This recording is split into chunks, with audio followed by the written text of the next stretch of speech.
Okay, well, welcome back. We've got about an hour and 10 minutes before the summit wraps up, and it's reception time. I will hear some final words from Lee Howell. This is about responding to new uncertainties. What has been discussed? What has been achieved? What are the outcomes? What kind of clarity have we got from the last 36 hours here? Particularly given the very contradictory forces that have been identified and some new ones revealed both on the economic side and the political side across East Asia, and also what we're seeing globally. No one seems to have absolute clarity about where things are going. To quote the briefing material, quoting Charles Dickens, "It is the best of times here in this region, it is the worst of times as well." A strong economic momentum, but inflation and this slippage which is threatened back into poverty for greater numbers of people who are beginning to rise out, that confirmed by the ADB. Well, they talk as well about the three great risks of inflation, of the infrastructure deficit, and inequality. We've got to talk about a significant encouragement for increasing food production. The risks if subsidies, however targeted, have to keep rising to guarantee social stability. 30% of Indonesia's government budget is devoted to subsidies.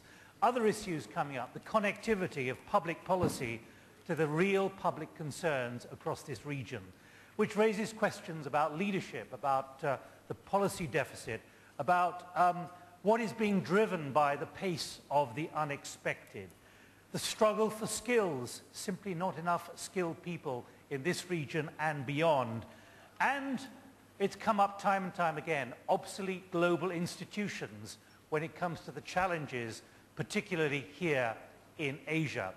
Well, in case you've come from another planet and you don't recognize anyone on the platform, let me introduce them to you. First of all, Jamshyd Godrej, who's Chairman and Managing Director of Godrej and Boyce from India. Then we have Peter Brabeck-Letmathe, who's Chairman of the Board of Nestlé. We have Ahn Ho-young, who is the Deputy Minister of Trade for the Republic of Korea. We have Ralph Peterson, who's Chairman and Chief Executive Officer of CH2M Hill Companies. And, of course, we have Takao Kusakari, who's Chairman of NYK Line from Japan. I've got some data to give you in a moment, taken from a week before you all convened here. But first of all, let me ask you for your quick 1-minute view of what your takeaway is, what your impressions are. The summary in your mind, which you're going to take away, Jamshyd. Well, I think that the real hot issues today in Asia, which is government-facing inflation, food prices, fuel, water issues, environment issues, I think we've really been able to bite into that very, very well. And I think some of the ideas on governance that are put forward have been very useful in solving many of these problems. Peter. Well, I think I take away that the issue of resource management is certainly one that will have a major impact in future development. And I take away that perhaps one aspect we have not been discussing, at least in the one is the financial uncertainties. I think we have discussed about many other things, but financial uncertainties, I think we have not covered. Minister. Well, the title for this current session is Responding to New Uncertainties. And our current thinking on new uncertainties seem to be focused upon 3 Fs, that is to say fuel, food, and finance. But at the same time, I was just wondering, I've been participating in WEF discussions for the past 2 days. I was just wondering if they are really new, in the sense that we have suffered from all these issues before. One might argue beginning from the 18th century, from David Ricardo's time or Mercer's time with respect to the food, and then we can say almost the same thing with respect to other issues. One new uncertainty, which is really new, is the issue of climate change.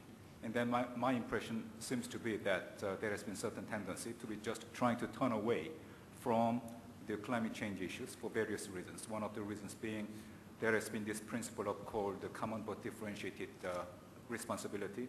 And what do we mean by that? Some developing countries has been saying that historically we are not responsible because of climate change. But what does that mean? Does nature make difference between those who are historically responsible and those who are not?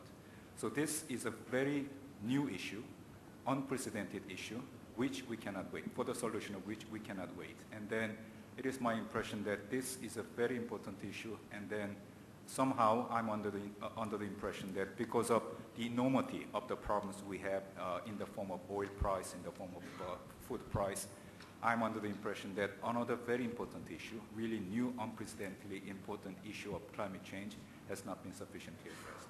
Thank you. You're not comfortable that there's an IPCC process underway, there's the Copenhagen process underway, the Bali process is underway.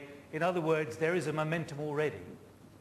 Well, the momentum is there, but my impression is that many of us seem to be under the impression that this is their business. This is something that is being discussed by the experts, and then we can just continue to live on as usual. And then my view is we have our own roles to play. Government has its own role, business community has its own role, and NGO, civil society has its own role. And then the thing is we cannot wait. Why? Because CO2 we emit today, it will remain with us for the coming 50 to 200 years. All right, Ralph, your view, your minute of the takeaway. Yes, I think that while I agree with the focus on resource issues and financial uncertainty, it seems to me that the thing that struck me in this meeting is that cutting across all of the risk we talked about, the sustainable economic development, all of the competitiveness issues, is this theme of the shortage of political will and these governance gaps that are pervasive. I mean, almost everything we talked about, those surfaced, political will and the like. I think we're all stunned by the speed of change and the rate at which these issues have been able to propagate through the system, and that tends to magnify the problems associated with the political will and the governance gaps. And so, to me, the takeaway is that a major thrust has to be directed toward those areas because they cut across all of the thematic issues we've talked about at this forum. And to be clear, there's nothing that's reassured you after you said yesterday politicians have completely lost the plot compared to the commercial world. Nothing has changed, only a deeper commitment to the fact that getting after that problem may be the most important way to solve simultaneously a number of these issues. Right, we'll come back to that. Takao, Kusakari, your 1 minute of the takeaways, please. Meeting, global issues of great importance that humankind had to overcome has become very apparent, like the climate change and the environment concerns, energy security, food security, and the rapid price increase of food. But I am very much impressed. I have increased my awareness of the issue of securing clean water during the course of the forum. I understand this is a very, very fundamental issue for future in Asia. Good. Let me give you those statistics, which come from a sample which was taken about a week before you all gathered here. It was 77 of you, so it's 25% of the cohort. Let's just, Fabian, look at those statistics. There are 4 different groups. First of all, on Asian leadership. And this is rather significant, given what we heard from the minister a moment ago, because I'm not going to go through every single line here, but the issues are addressing global concern on environment challenges, creating a new security architecture that reflects shifting power equations in the region, exercising greater influence in international institutions, and building a common agenda shared by China, Japan, India, Korea, and ASEAN on key regional challenges. Look what came out as the issue which most concerned you, very much reflecting what the minister has just said. We'll come back to that in a minute. Obviously, it's a small sample, but it's an interesting sample of those of you who've gathered here. Let me give you the other 3 slides as well. Risk management, the potential impact on Asia, putting energy and environmental issues at the top of the agenda for regional institutions, improving readiness to address unexpected shocks, pandemic, terrorist attack, armed conflict, oil spike, natural disaster, addressing a global protectionist backlash over Asia's increasing trade surplus and foreign exchange reserves, and preventing political and economic instability linked to rising food and energy prices. Well, that, I suppose the outcome on that is predictable, as reflected in many of the discussions when you look at that statistically, although it's a margin between the bottom and the top, putting energy and environmental issues at the top of the agenda of regional institutions, so finely balanced on that. Thirdly, sustainable growth, improving energy security in major consuming countries, improving environmental protection at the national and regional level, directing Asia's vast savings to ensure sustainable and equitable distribution of the region's wealth, and managing the social, environmental and infrastructural implications of rapid urbanization.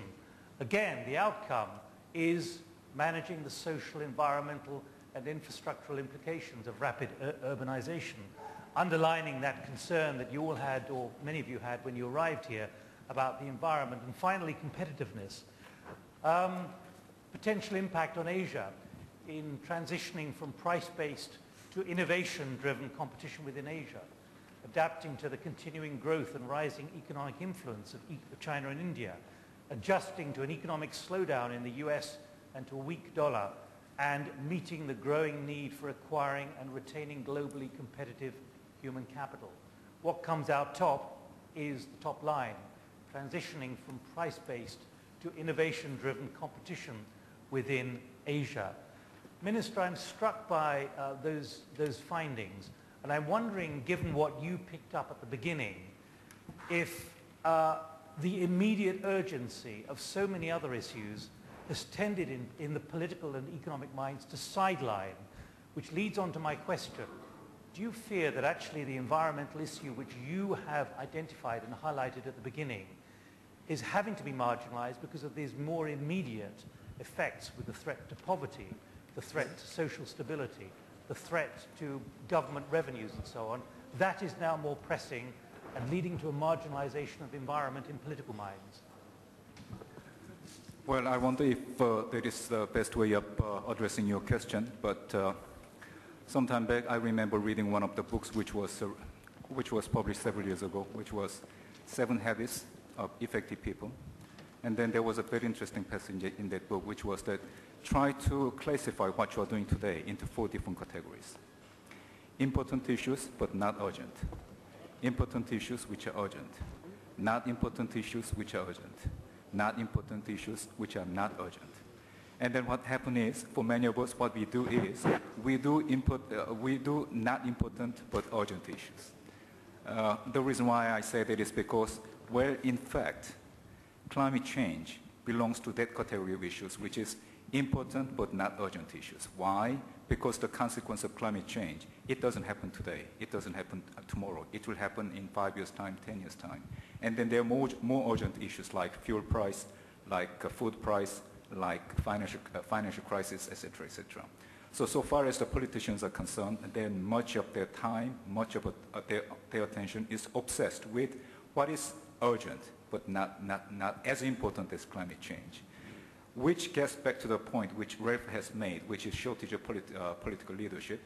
Ralph, that may be the case, but at the same time, what I think is this, which is the political leadership is there, but at the same time, what happened is, many of us live in an open society. And what do we mean by open society? Open society means different kind of people have different views.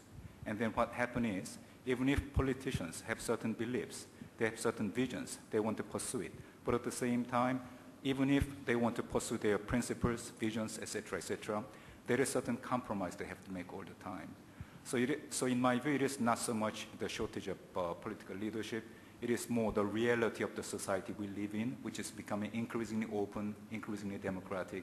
And I think the first virtue that politicians should learn these days is how to share your views with larger part of the society so that what you believe in should be believed in by the larger numbers of the society.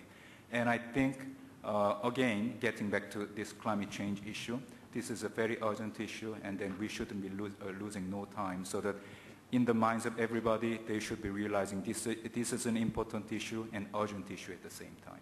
Thank you. But let me merge that with what Ralph said very sharply at the beginning, repeating what you said yesterday. How much is this deficit, which has emerged on the environment, really being created now by the pressure of impatience from the public and the pressure of what we heard from Minister Pingistu this morning. It's the reality of the political cycle that you've got to deliver results on immediate problems, all of you. Who would like to come in on that? Peter? Well, I would like to say that I don't agree with the Minister and the priority setting. We were just coming out of a session of 1.5 hours, and we were recognizing that in today's world, we have 1 out of every 5 children is dying under 5 years, is dying every 20 seconds because we have not been able to solve the problem of access of clean water for the population of today. 2 billion of people have not access to clean water. I'm sorry, for me, this is the first priority to climate change. And we are not tackling those issues. And we are spending enormous amount of money. We are being invited to spend 1.5% of GDP, world GDP, to solve the climate issue, part of the climate issue, the CO2 issue, and we are not solving today the problem where I repeat, 1 out of 5 children under 5 years, every 20 seconds dies. So I think this is for me my first priority. And that's why I said before, what I take out of here is that we still have not clarity about the priorities that we have to put on the resource allocation. But Jamshyd, in India, it is an issue for every politician at the state and federal level. If there's no clean water or water's not being supplied, that becomes an immediate political issue. Yes, not just clean water. I mean, it's both, it's health, which is interrelated, the health and clean water, and education. I think these are really the crucial issues today in India. Without solving these problems, I don't think we can move on to solve some of the other problems. Yes, of course, we have to worry about urbanization because of the related pollution and congestion and all of that. But I think these, for the vast majority of Indians who live in agriculture and rural communities, clean water, I mean, if you see the connection between clean water, agriculture, agricultural waste, and overuse of fertilizer, and that whole connection, you know, it's a very, very big connection which has to be solved. I'm not trying to get away from Peter's point, and I invite you to come back, any of you, on water. But what I'm trying to get to is whether the political class, picking up Ralph's point, can actually handle what is now happening with these immediate pressures and the ever shorter timeline and the greater acuteness of the level of pressures. Ralph? Yeah, well, I want to emphasize that political will was certainly part of my emphasis, but also the inadequacies of the governance systems that are to which the political will is being applied. So I think we have to keep both of those in mind. And I think these problems come across as so difficult and so politically perplexing because there just simply isn't any precedent for how to handle them and how to set these priorities. And they tend, therefore, I think, to be what to those of us in the business community, no offense meant, might appear to be whimsical or driven by mood swings and sort of hormonal imbalances, I suppose.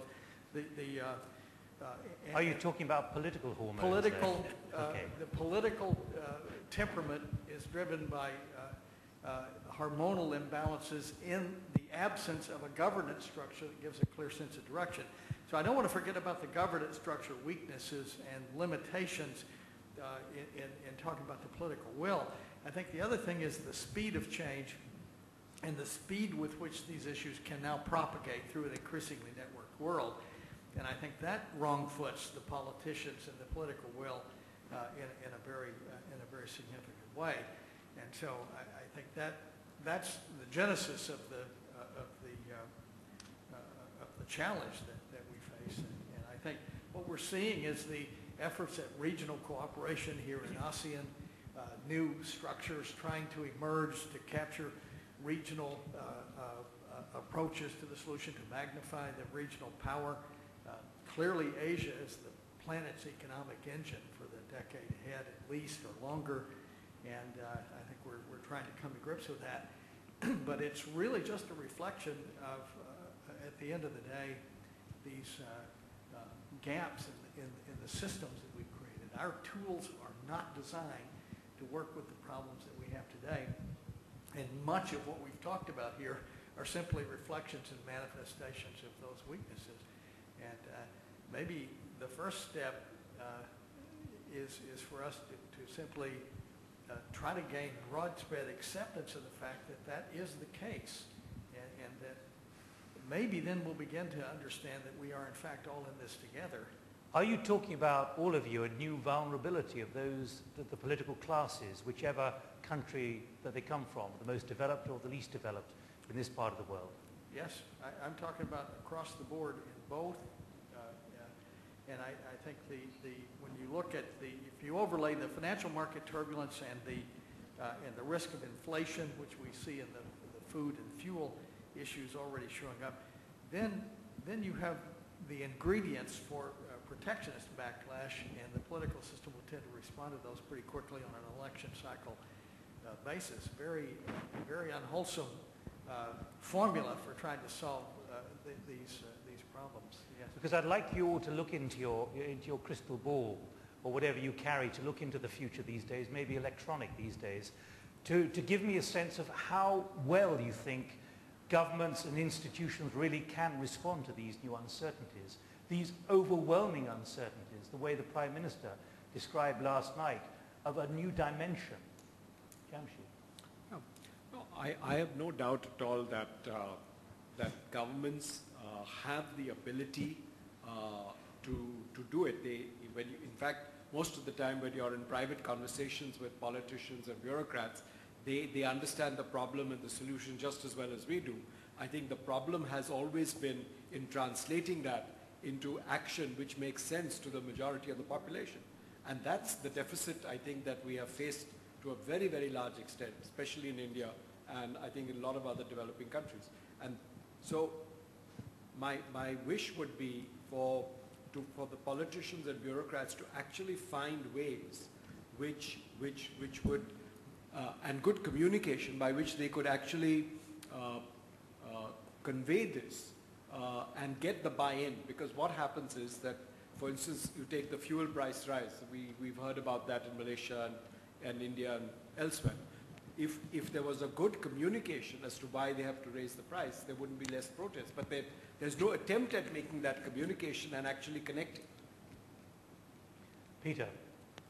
Well, I'm not so negative about politicians. I hope we're being pragmatic and realistic in sort of understanding the dynamic and where it's under challenge. I mean, frankly speaking, I think I mentioned yesterday, if I think back at Davos and the gloom that we had, and we were trying to explain to us why we are going into recession, and then you look, for example, at the political management of the United States, which has been doing everything to avoid a recession, and has been quite positive about it. So we cannot say that they were not doing anything or something like this. Most of those problems have been handled, have been tackled. Yesterday we heard a Prime Minister who certainly is not in a very, very, very easy situation.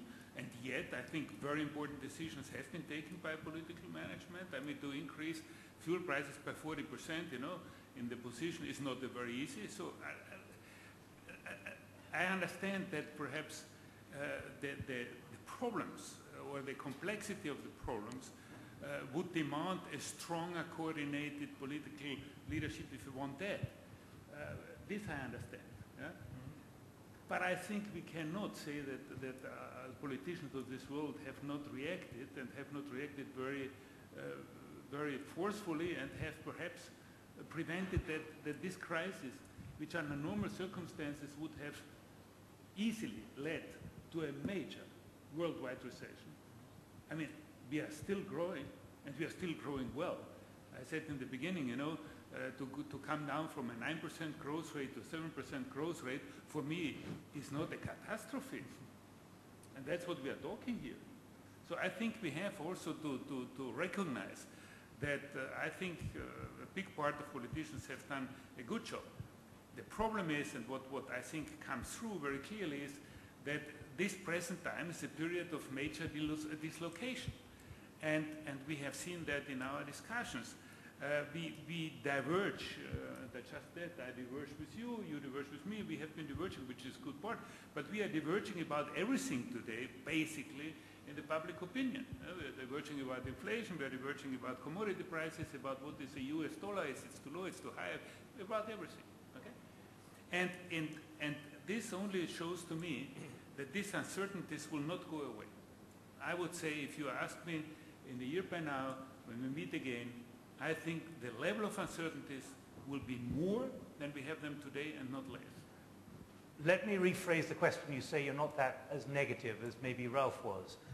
If we're talking about new uncertainties ahead, what about the capacity not just to deal with what's been happening, but also to preempt some of the warnings that are already emerging? In other words, the capacity to literally juggle so many balls at the same time and keep the population on side, certainly in those countries where there are democratic elections. Well, I think we heard today from the Prime Minister of Japan. He told us that he will take most of those issues we have been discussing now, including climate change, water, and those issues, that this will be his priority for the G8.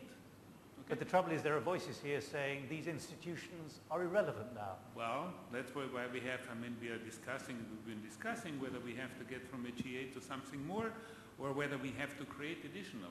I personally believe that Asia has to assume its leadership role. It cannot be a leader only on the economic side, where it has transformed itself into leadership. I think it also has to assume slowly a political leadership. I think this is the next step which it has to do. All right, Takao, Kusakari, do you want to intervene on this? Yeah, of course, I don't like to talk about the politics in Japan because it is too miserable for us. And hang on, can I just be clear? Is that an optimistic or a pessimistic judgment? No, miserable, I said. Miserable, because we are on the way to change our gears from bureaucrat driven to politician driven. But at the moment, politicians are just fighting for their position.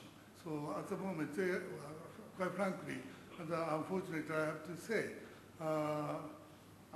the leadership of politicians is very poor in Japan compared to other countries. But apart from this problem, I would like to mention something. I believe Asian nations should share common goals to make concerned efforts to contribute to the solution of global issues.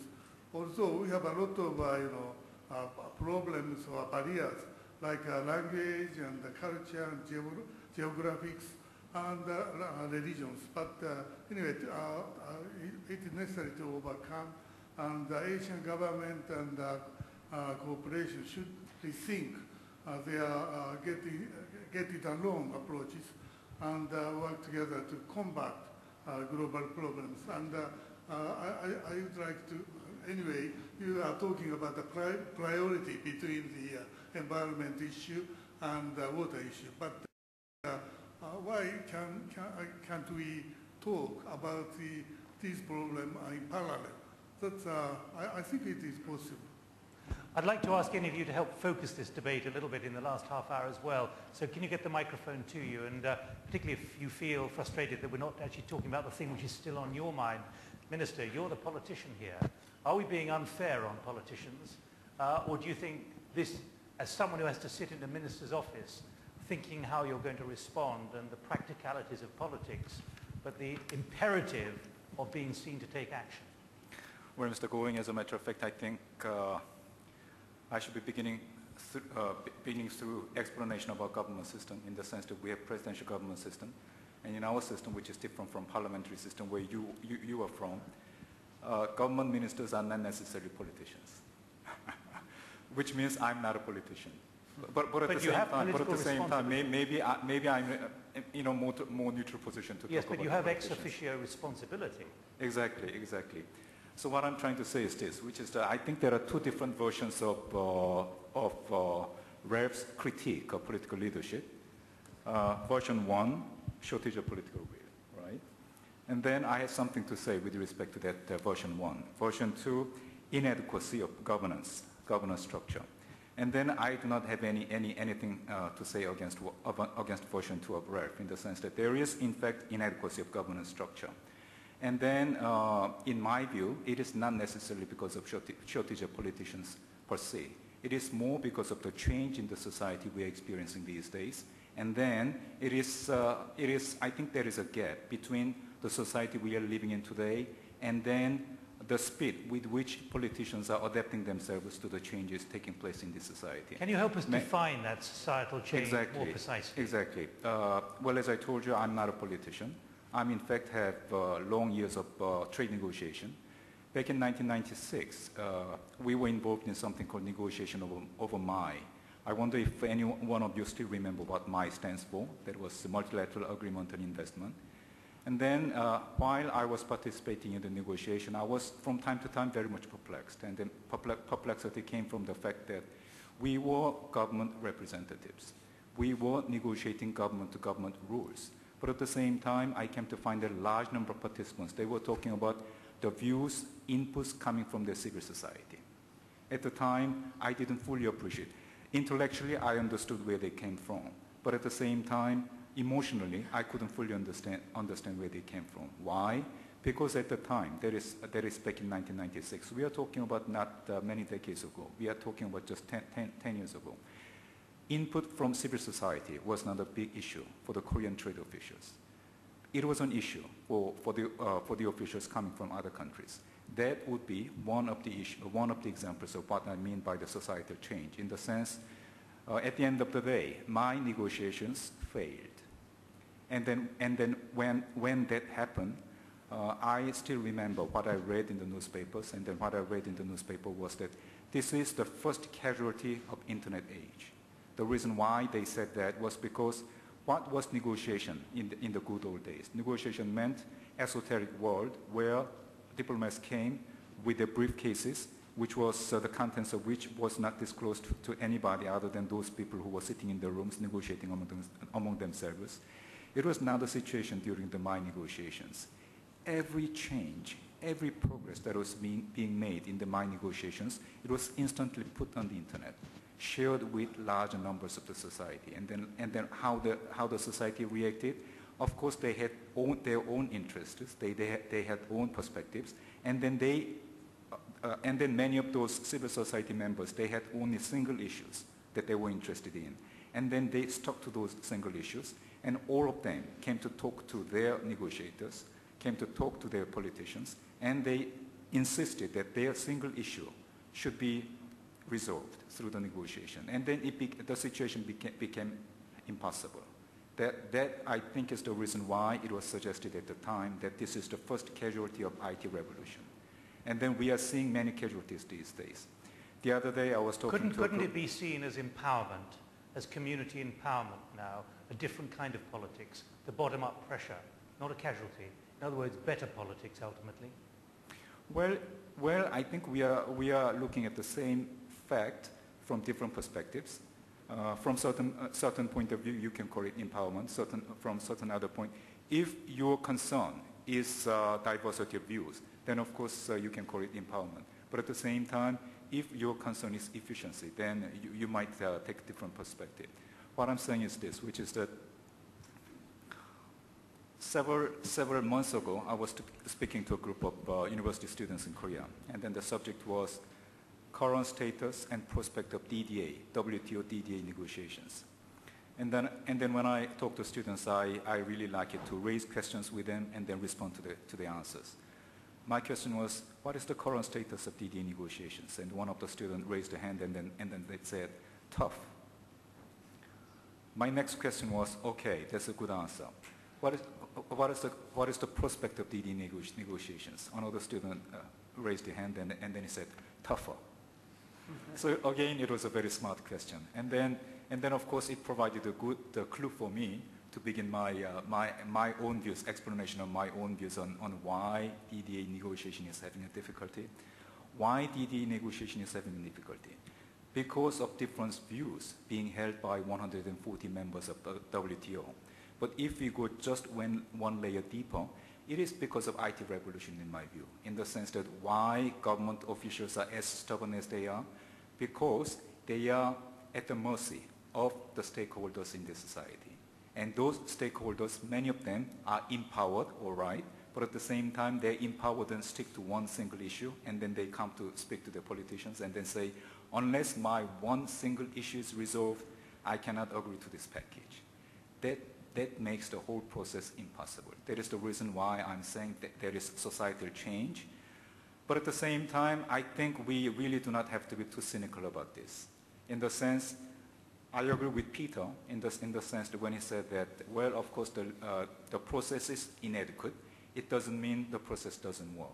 Irrespective of these difficulties, the process is working, and politicians have certain priorities. From time to time, they have to make compromise. But at the same time, good politicians, they stick to their priorities. And then I think we are still in the learning process. And then I think with time and with efforts and with improvements and achievements, I think we will get better and better. Jamshyd, I'm tempted to say to you, of course, you have a Prime Minister currently who keeps saying, I'm not a politician, I'm an economist.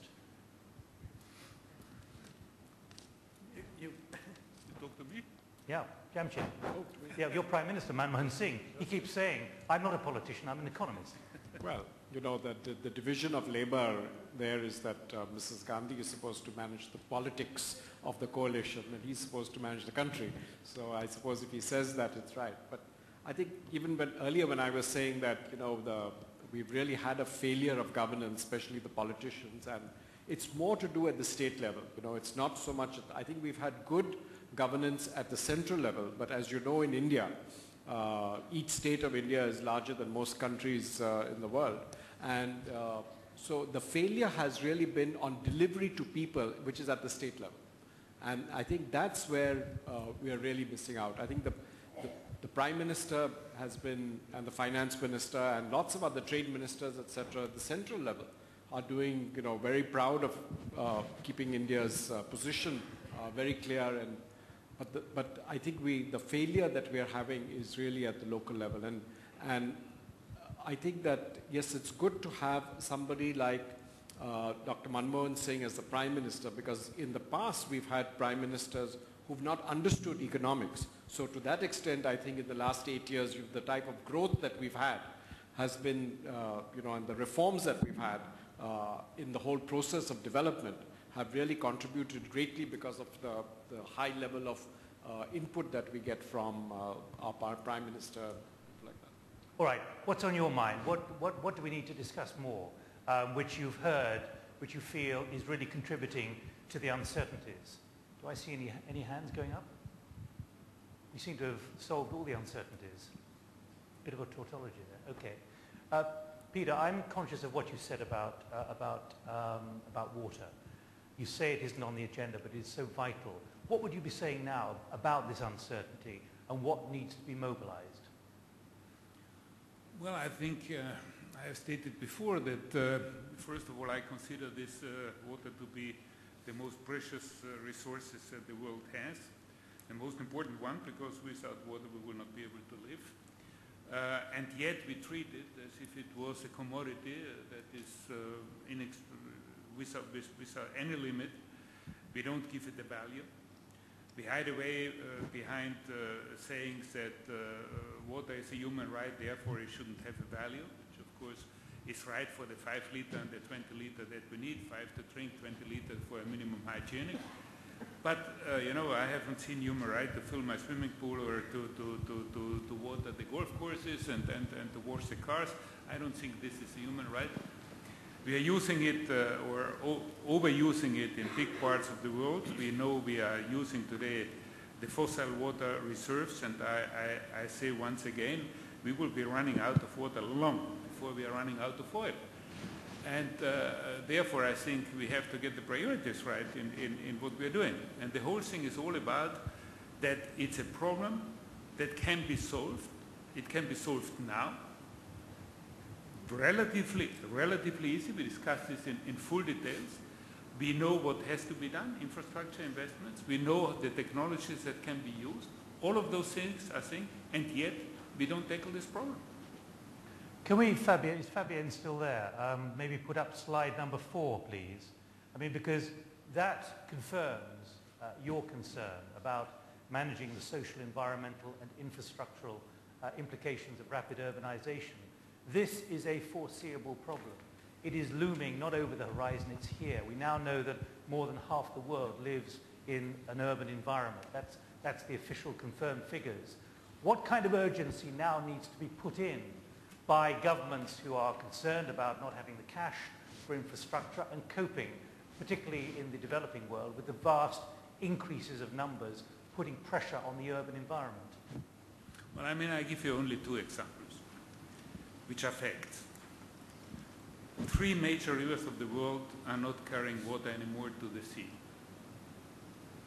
One fact. Second fact, 2 million of farmers in China in the forthcoming months will not receive a drop of water because this water is going to be directed to fill the basins in Beijing for the Olympic Games so that the swimmers can swim and the people who are going on their boats have water to go there.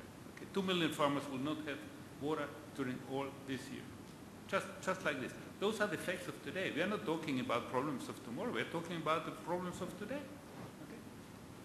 And yet, in any discussion we have, it's not an issue. So I don't know what more we need. I mean, that I can go on. I can give you over and over examples of how this is affecting today. We are talking about quality of water. I mean, I hear very, very nicely the mayor of London telling us that there shouldn't be bottled water, okay? But 30% of the tap water is leaking out in his infrastructure that he has in London. I mean, how much water are we losing because he doesn't get an order on the infrastructure? It's changing, as you'll find, from all the roads which are being dug up. If you're talking about quality, in Europe, most of the infrastructure is 100-year-old tubes, which are all welded with lead. Okay? Now you know what this means about lead getting into your body. Infrastructure. Nobody cares about this. So, I mean, the facts are all on the table and I can go on, and yet I don't see the political will, the political infrastructure, and that's why, I mean, I agree with Ralph that something seems to be wrong, that we don't get the right priorities. Ralph, come back in, given you're using very hard descriptions about the political class at the beginning. We are talking about responding to new uncertainties. What Peter is talking about is not a new uncertainty. It's well calibrated. The predictions and forecasts are very clear. But what are the responses to this new certainty, or the uncertainty which is well established? What does that tell you about the political class? Well, I think part of this is velocity and the movement of issues like the subprime crisis that originated in the U.S. through the system, concerns about inflation. I think it's just wrong footing. The politicians and the governance structures are not well designed to handle them.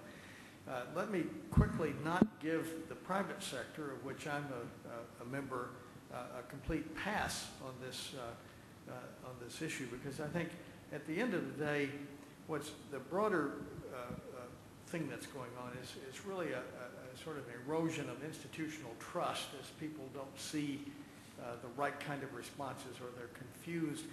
I think that the first order of business for both business and government is really an absolutely passionate commitment to rule of law, transparency, and zero tolerance for corruption, because I think these are the actions that both government and the private sector can and should take, and to commit and to walk the talk, to begin to restore trust so that the systems at least have an opportunity to begin to converge. I think this in my mind is that's the first thing that can and should be done, because... Well, let me press you on how can that be achieved. You've identified the absolute priority for this. How can it be achieved given the reality of what's going on at the moment?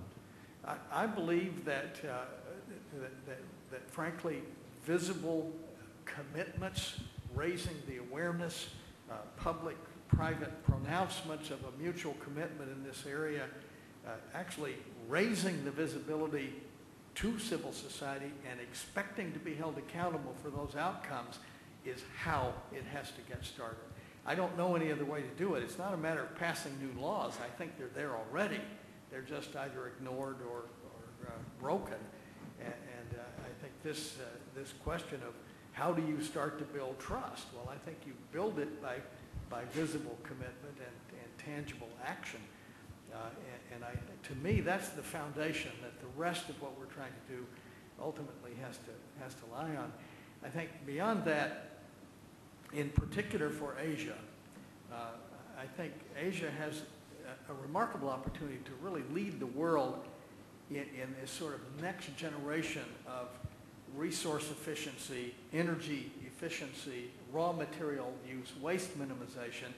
It's really the infrastructure, both civil, transport, water, and that sort of thing, and the manufacturing infrastructure. Asia is creating greenfield infrastructure that's going to be around for half a century.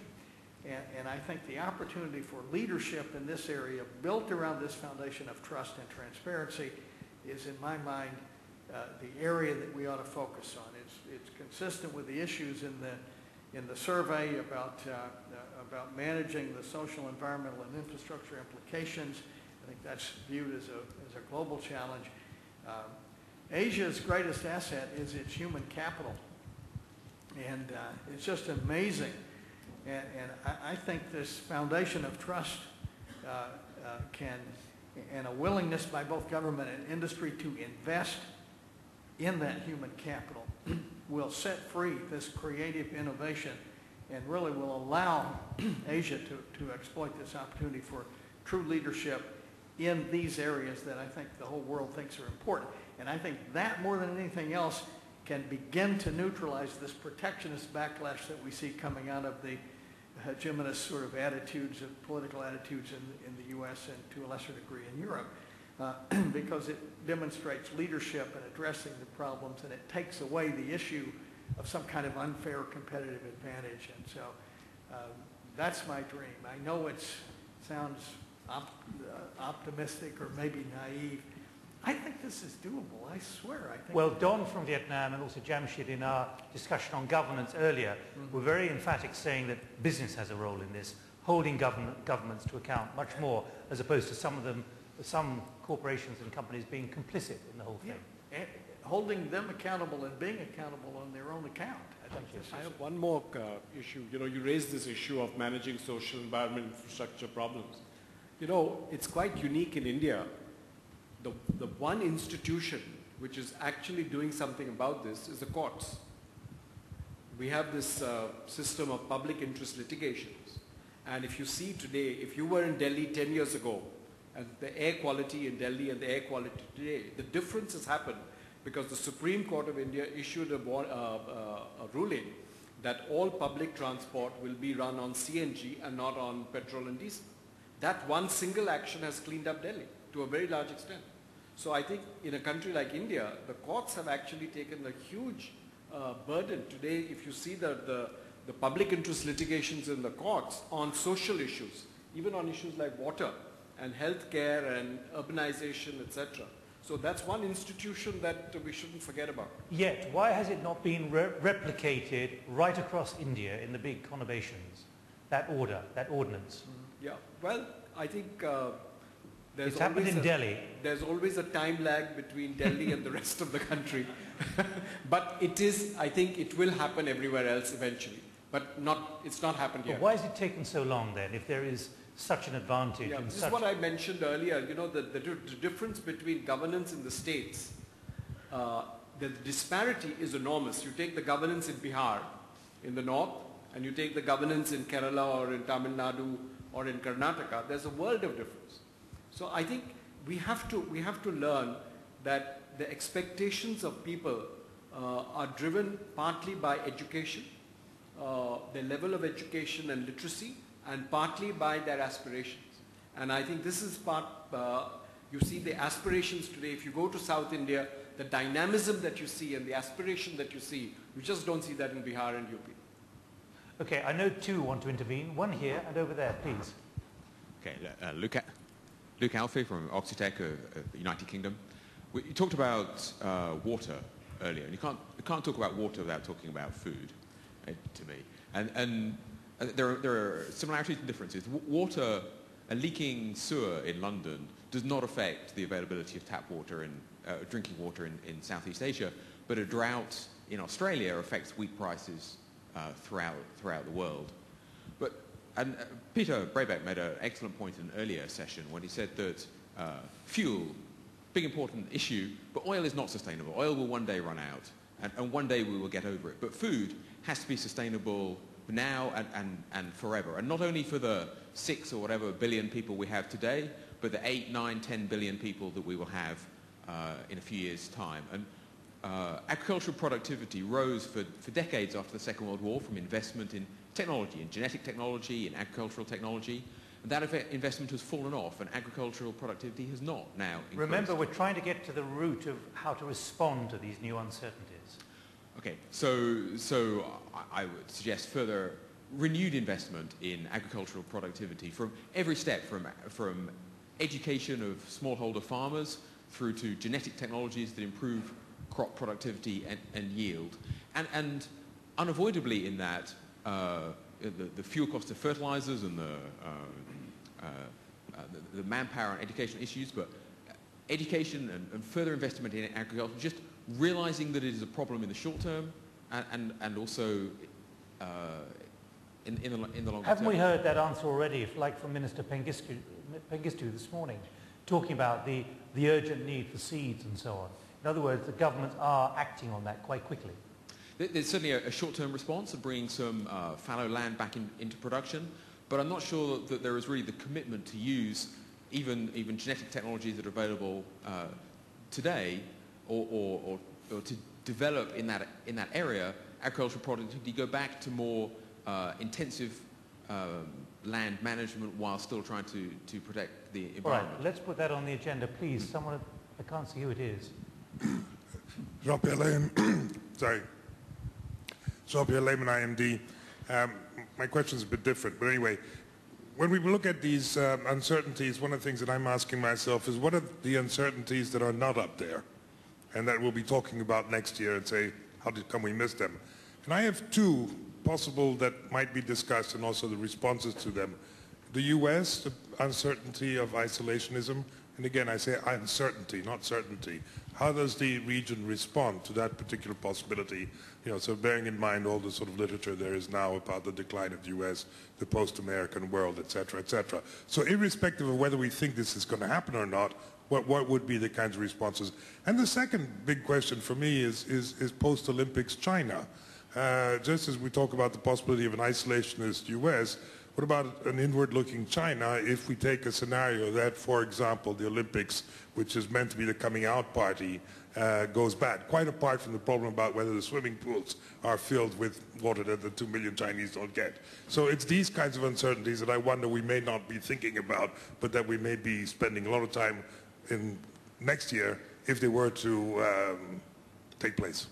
So we have two known unknowns there. Are they any more uncertain than many uncertainties in this world, Ralph? Certainly the threat of U.S. isolationism, or at least protectionism at a much higher level than we've seen so far, is, I think, very real. And that concerns me a good deal. In terms of post-Olympics China, I don't see a particular reason why China should turn inward-looking, even if there are perhaps, even if the games are less than flawless. So I would rate that down. It seems to me that China's shift to a consumption economy and a reduction in its savings rate would be a far more significant issue, and I don't think it'll be necessarily a year from now, but that might be the issue that would weigh in on my schedule of potential future events.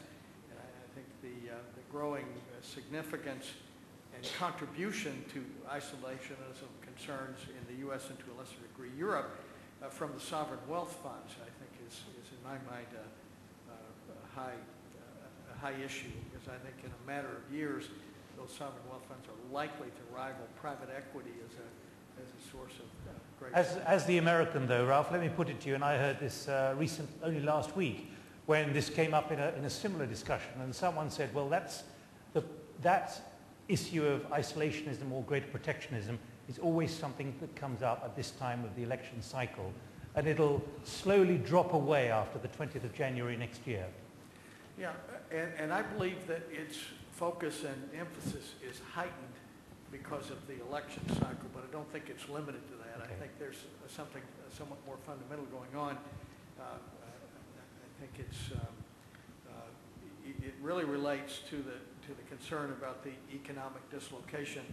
I mean, what's going on at this forum is we're working on unprecedented problems for which we have no real framework for solutions. The act of holding this forum is an important contribution because it helps us all come to grips with and understand this change. That's what's going on in the U.S. I think the U.S. is needing to deal with the fact that the geopolitical and economic power axis of the world is changing.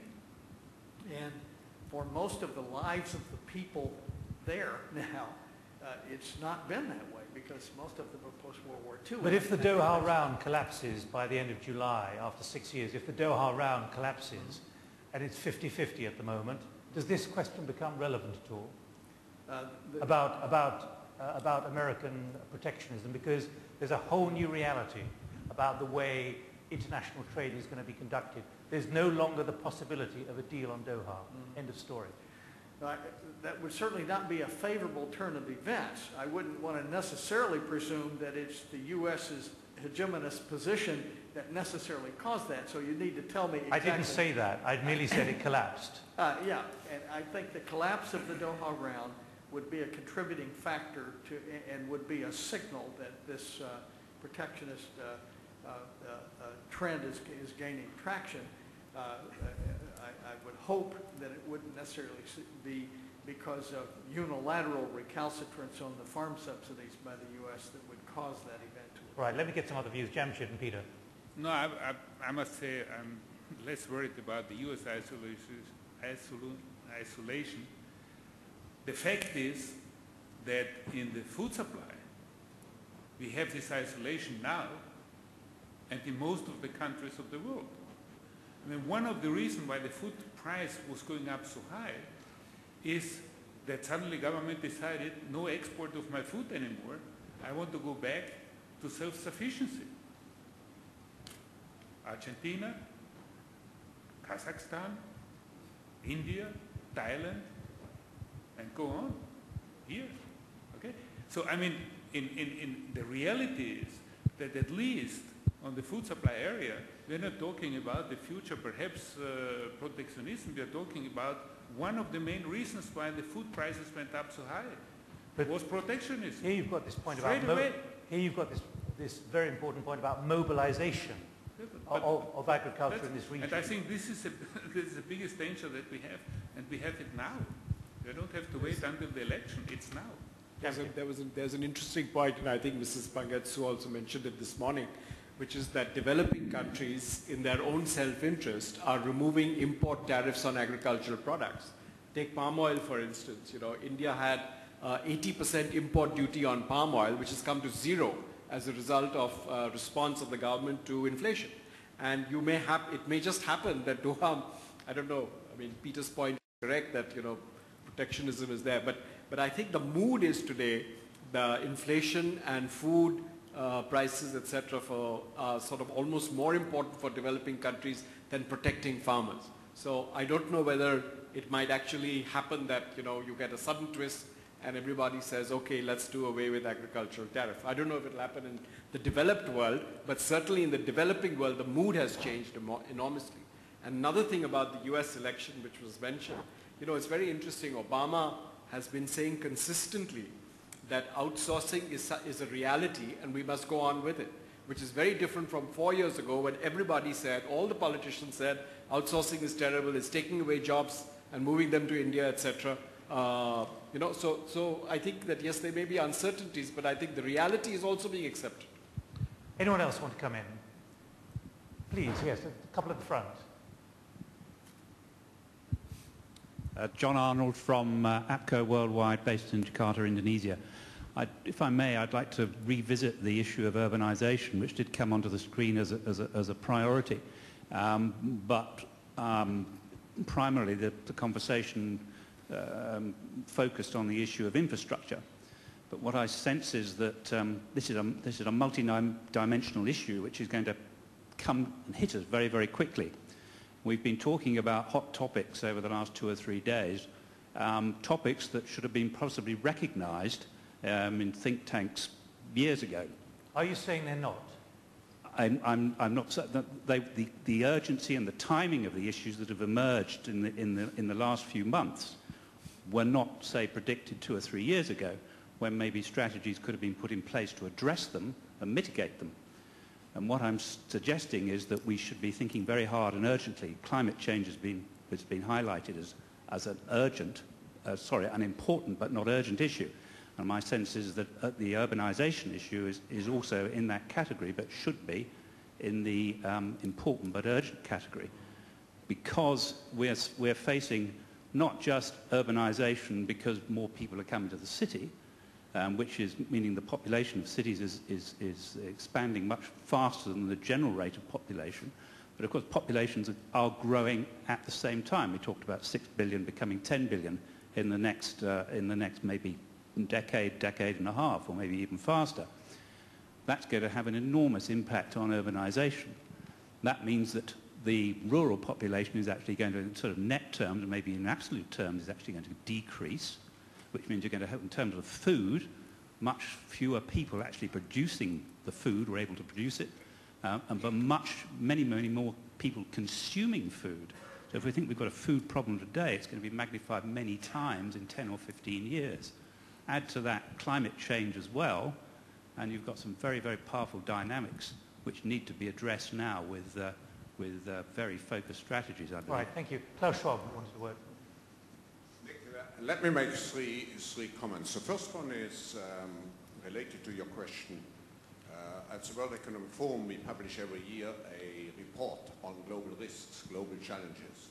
And we have actually defined 26 major global challenges. And we have something sometimes of a sapping mentality, which means we look what's just at the forefront, what is urgent. We didn't discuss, for example, proliferation of nuclear weapons. We didn't discuss aging to a large extent, and so on and so on. So I could enumerate also 26. Second, I think related to the issues we have discussed here, we get the mentalities. Those are issues which can be solved by governments, but actually climate change and so on can only be solved if we have a change of lifestyles. Let's face it, in the long run, if everybody has the same lifestyle as we have in certain developed countries, it's just not sustainable. So it's not a problem which we can roll over to governments. I think we have somewhere to start our lifestyles. And the third comment relates to the erosion of trust, backlash. We have seen, or it was mentioned, that there is a certain erosion of trust in politicians. But let's face, if we have the poverty gap, and this poverty gap is increased, the erosion of trust may also hit our free market capitalistic system. And maybe in a year or in 2 years from now, if we do not make progress in the solution of those issues, we, and not the politicians, will be the scapegoats for all those problems which we face. Thank you. Thank you, Klaus. Let me pick up on that as our final point, I think, on this challenge to the free market system. How serious do you see that, all of you? Let me go to Takao Kusakari. First of all, this danger of a challenge to the free market system if these uncertainties aren't tackled with the kind of robustness that they require in a timely way.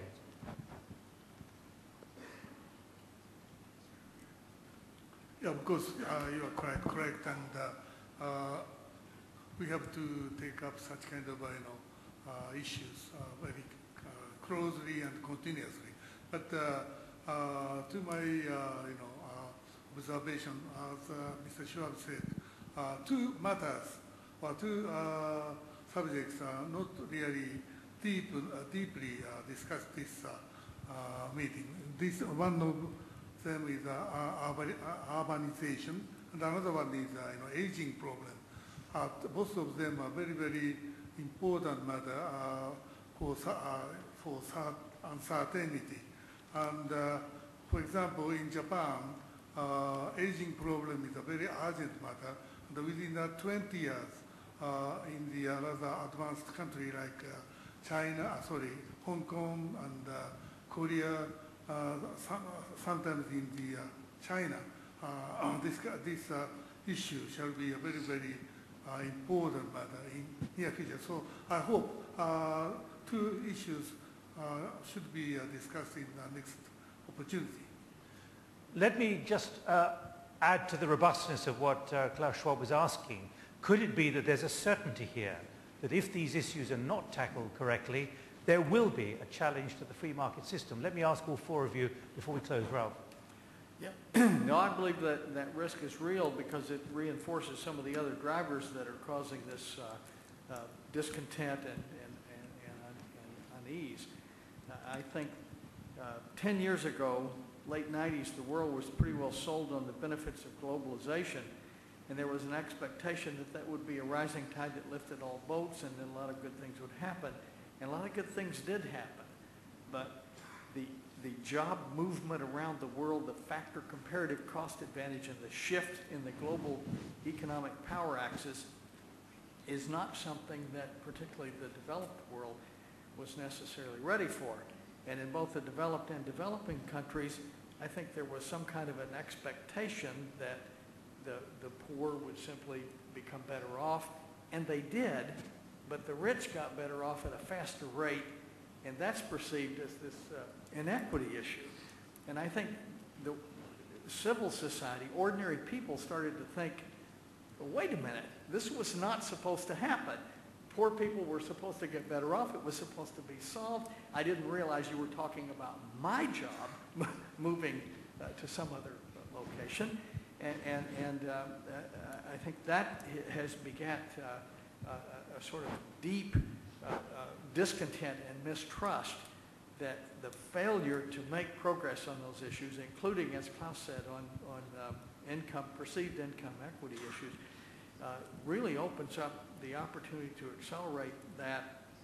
And when we have potential for economic weakness reinforced by inflation that's in the pipeline now and hasn't made it through the system and may cause interest rate rises that will cause the anemic conditions to get worse, we have ingredients of quite a severe storm.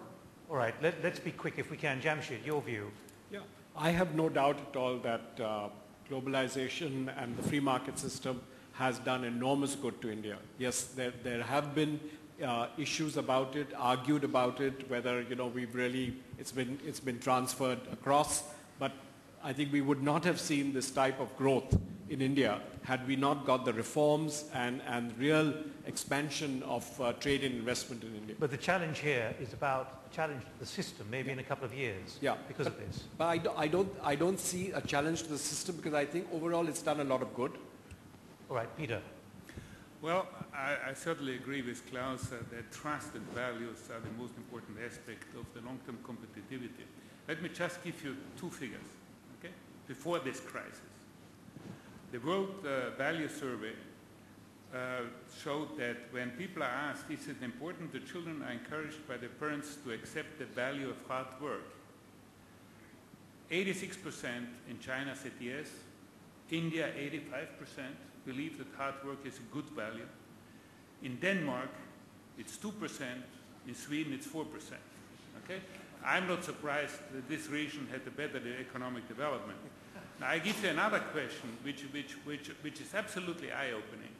Do you agree that it is humiliating to receive money without having to work for it? Bangladesh, 96% say it is humiliating to accept money without to work for it. India, 81%.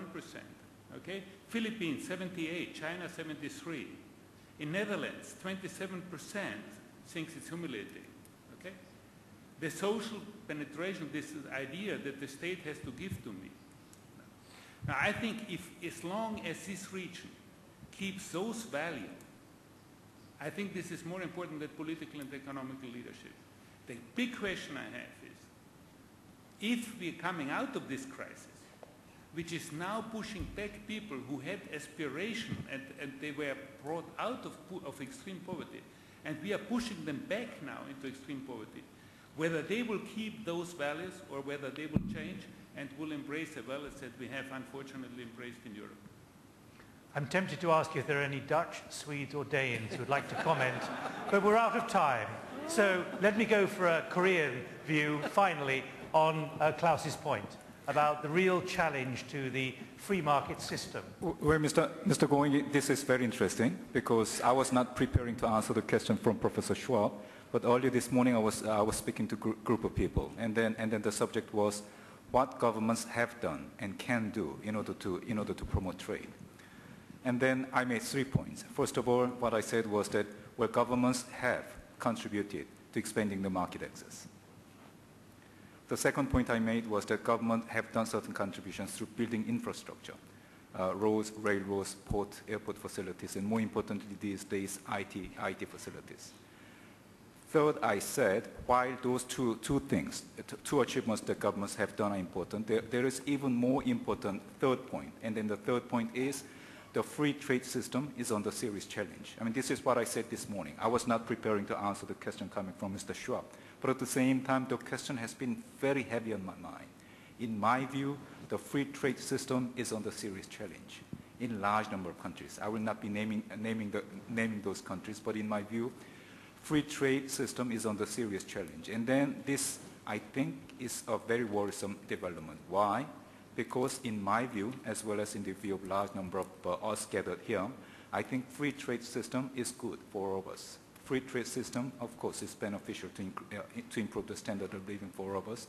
But the problem with the free trade system, again, the same problem I was repeating again and again, which is, well, if there are a larger number of us who are benefiting from it, there are a small number of it who are becoming increasingly noisy and who are protesting against certain, say, disadvantage arising from free trade system. So I think it falls upon the governments to promote again about the benefits of free trade system. Thank you very much indeed. If you're feeling a bit depressed by that, there are drinks after this, which can lighten the load a little bit to close this summit. Can I thank you very much indeed, and thank you as well, and leave you with Lee Hao.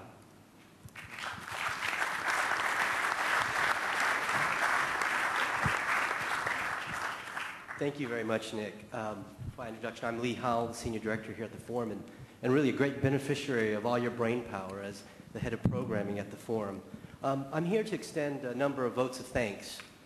First and foremost to our great co-chairs who I think really led us through some challenging issues and hopefully help us navigate and respond to these new uncertainties. So I want to thank you, the co-chairs, for giving you time today and for the last day as well.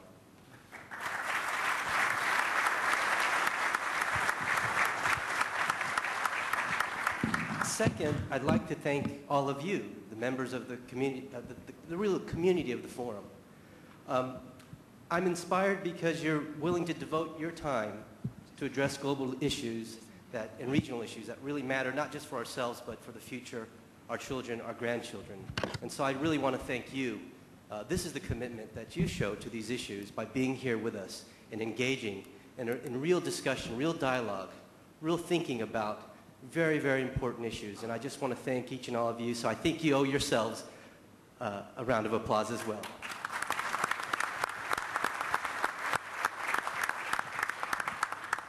Let me, of course, thank our host, the government, and our partners, ISIS, particularly for their great hospitality, their willingness to partner with us and engage on the issues.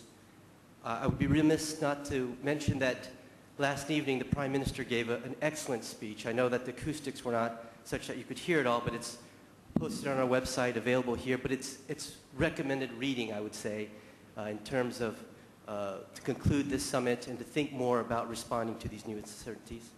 I'd like to thank those who helped organize this with us, Publicis Live, the Shangri-La Hotel. Thank you all for your hard work.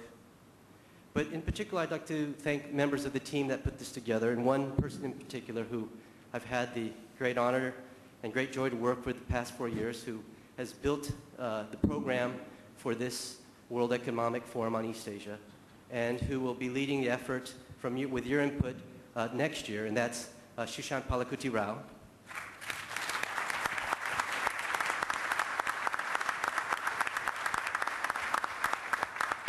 Looking ahead into the fall, and then we will be in the region again.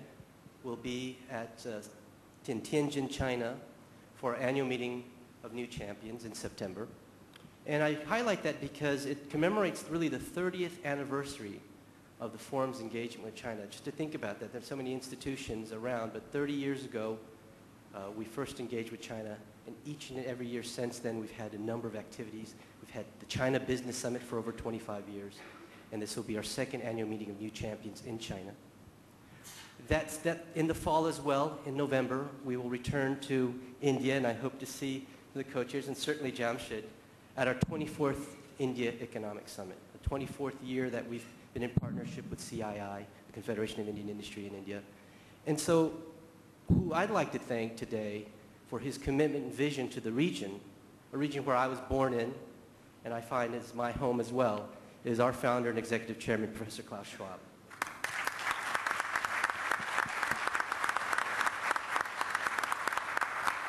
And so, as we close the 17th World Economic Forum in East Asia, I have to share with you the exciting plans we have for the next one, the 18th World Economic Forum on East Asia. And to share them with you, I'd like to invite the Deputy Minister to the lectern.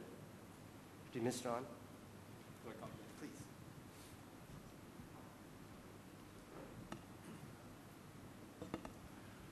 Well, we have had a long day, so I think one small contribution I can make would be to make my statement as short as possible, so you can count on it. Distinguished guests, ladies and gentlemen, and I will be abstaining from naming all the dignitaries because, well, you're all dignitaries. There are just too many of them. It is truly a great pleasure and honor for me to deliver a closing statement of the 2008 World Economic Forum on East Asia. I would like to begin by joining my voice in thanking the government of Malaysia and World Economic Forum for hosting this session in my favorite city, Kuala Lumpur. This year's forum served as another great opportunity for Asian leaders from the government, from business community, and academia to examine the major challenges we are facing today. In particular, this meeting focused on the growing uncertainty within the global and regional economies, the main sources of uncertainties being food, fuel, and finance. Distinguished guests, Asian countries have successfully adapted their economies to globalization by embracing open market policies. In particular, developing countries in this region have reached an annual growth rate of 8.2%, which is a truly remarkable record by any standard. East Asian countries have also made notable progress in meeting the various Millennium Development Goals. Despite growing concerns over uncertainties, we have discussed a large number of uncertainties in the wrap-up session already, Asian countries are indeed well equipped, in my view, with solid economic fundamentals to move ahead and meet those challenges. In this context, let me stress 3 points. First, it is important for Asian countries to maintain their open market policies, which will enable us to retain the momentum of economic growth. I believe constructive competition at the global level will help to improve market efficiency and strengthen Asia's competitiveness. Secondly, more attention should be paid to the widening economic and social gaps in our societies, taking into account the fact that rising oil price, food and water shortages affect the disadvantaged the most. These are the adverse effects of globalization that could undermine political and social stability, which has served as a solid foundation for economic growth in Asia. Third and last, Asia must enhance its leadership on global agenda, as Asian economies should take more responsibility commensurate with their increasing capacities and influences in the global community. In this context, let me try to depart from my prepared text and then address one question which has been raised by Professor Schwab during luncheon meeting today. The question coming from Professor Schwab addressed to Minister Kawaguchi was this, which is, Japan is the only Asian country which is acting as a member of G8. Why isn't it the case that more Asian countries are joining G8?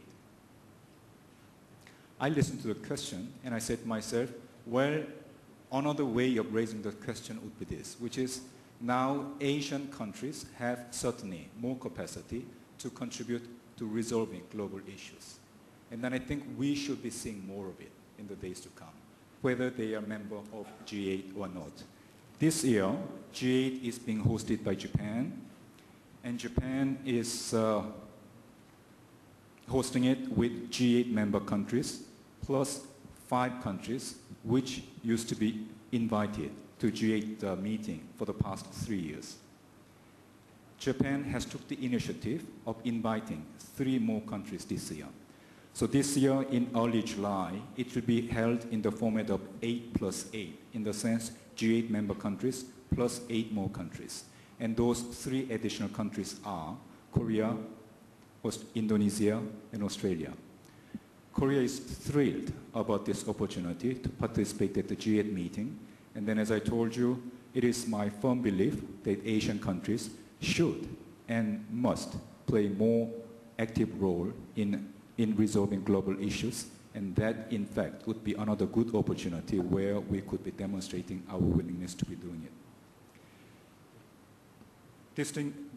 Distinguished guests, many of the critical challenges we are facing today may, in fact, turn into opportunities. I'm new at the World Economic Forum, and then this is something I'm learning from all of you, which is challenges are opportunities. Opportunities for a new era in East Asia, as long as we meet these challenges with vision, courage, and cooperative spirit. The World Economic Forum has provided a valuable platform for leaders from government, business, and academia to share their thoughts over key global issues. I'm confident that the dynamism of Asian leaders in various sectors support and would benefit from unique framework of World Economic Forum. Korea has always been a strong supporter for the process represented by World Economic Forum. In this spirit, we are very pleased to announce today that the World Economic Forum on East Asia will be held in Korea in 2009. Last but not least, I would like to take this opportunity to thank the government and people of Malaysia once again for their warm hospitality, which has made our 2 days of stay in Kuala Lumpur not only fruitful, but also highly enjoyable. Thank you, and let me hope to see all of you in Seoul next year. Thank you.